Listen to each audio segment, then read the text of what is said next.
Sabe, desastres industriais raramente acontecem por causa de um único erro. Na verdade, eles costumam ser o último elo de uma corrente bem longa e muitas vezes invisível de falhas.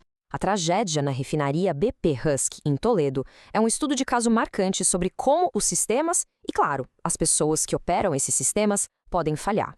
Vamos mergulhar nessa cadeia de eventos para entender como uma catástrofe acabou se tornando inevitável. O cenário é o seguinte: 20 de setembro de 2022.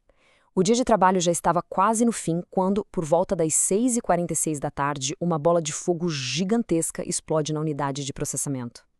Aconteceu um vazamento catastrófico de produtos químicos inflamáveis que pegou fogo, e o resultado, bom, foi imediato e devastador.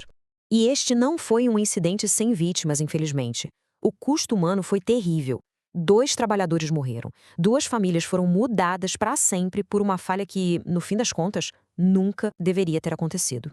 E isso nos leva à pergunta central desta análise, né?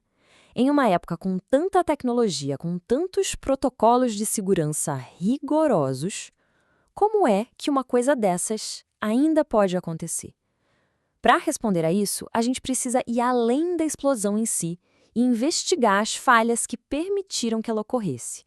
Para a gente entender a causa raiz, a nossa investigação começa logo depois do desastre, com as primeiras perguntas que surgiram literalmente das cinzas.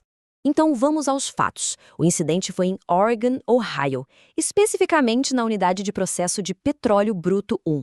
O que aconteceu, em resumo, foi o transbordamento de nafta líquida, um líquido extremamente inflamável, que virou um incêndio de grandes proporções, causando as fatalidades e um dano enorme à refinaria.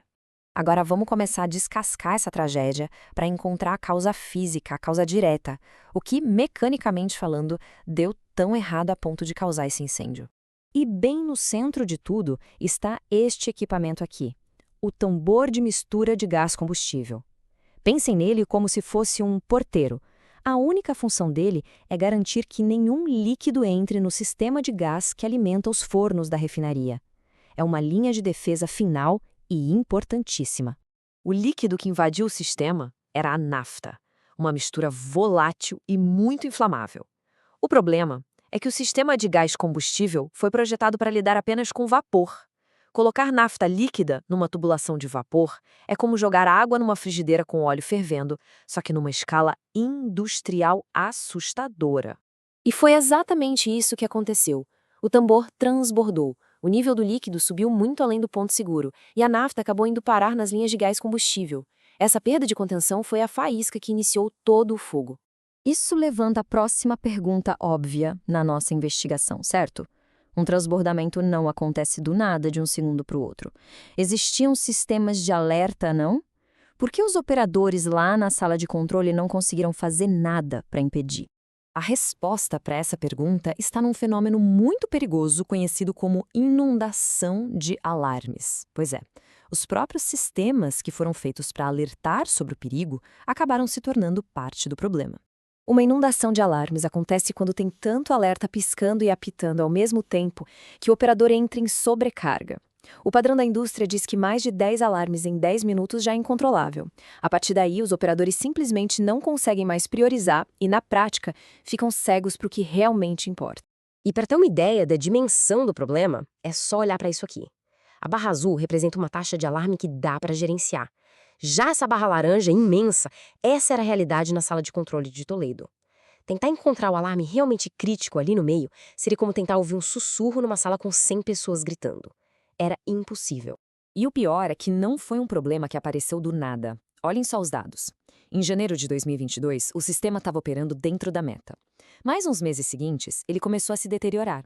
O sistema estava caminhando lentamente para um estado perigoso, muito antes do dia do incidente. As margens de segurança estavam sendo corroídas pouco a pouco. Ok, então os operadores estavam sobrecarregados. Mas isso nos leva a uma questão ainda mais profunda. Por que a refinaria estava operando de um jeito que tornava possível uma inundação de alarmes dessa magnitude? E isso nos leva à raiz do problema, as falhas de sistema e de política interna. É aqui que a história deixa de ser uma falha técnica e passa a ser uma falha organizacional. O que se descobriu foi um desrespeito sistemático pelos procedimentos de segurança e, o mais chocante, um aviso claríssimo que foi completamente ignorado. Toda refinaria tem uma política para gerenciamento de situações anormais, o tal do ASM. O padrão da indústria, à esquerda, é um playbook, um guia tático para ajudar os operadores a estabilizarem a unidade. Mas lá na refinaria de Toledo, a política de ASM, à direita, funcionava mais como um processo burocrático para contornar as regras, e não como uma ferramenta para gerenciar uma crise. E agora a gente chega no fato mais contundente de toda a investigação. O ponto crucial é que isso já tinha acontecido antes. Em 2019, 3 anos antes do incêndio fatal, o mesmíssimo equipamento transbordou exatamente nas mesmas condições. Aquele incidente de 2019 foi uma chance de ouro para aprender e consertar o sistema. Foi um quase acidente que deveria ter acendido todos os alertas da organização. Mas o aviso foi documentado e depois simplesmente ignorado. A falha não foi só do equipamento, mas uma falha em aprender, que é um princípio básico de segurança de processos.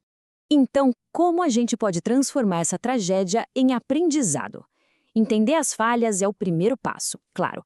Mas o objetivo final é construir sistemas que impeçam que isso aconteça de novo. A investigação do Conselho de Segurança Química dos Estados Unidos chegou a 3 lições principais. Primeiro, definir limites operacionais rígidos que acionem paradas automáticas. Segundo, levar a sério os avisos, como o incidente de 2019. E terceiro, eliminar pontos cegos nos dados, garantindo que os instrumentos consigam medir todo o espectro de condições perigosas, não só as normais.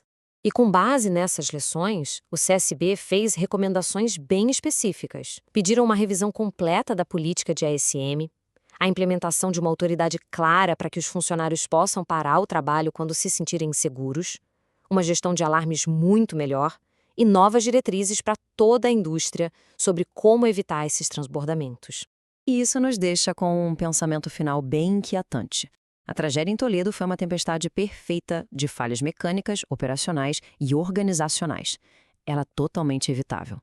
E a pergunta que fica no ar é: quantos outros incidentes de 2019 existem por aí, documentados em relatórios, apenas esperando para se tornarem a próxima manchete de jornal?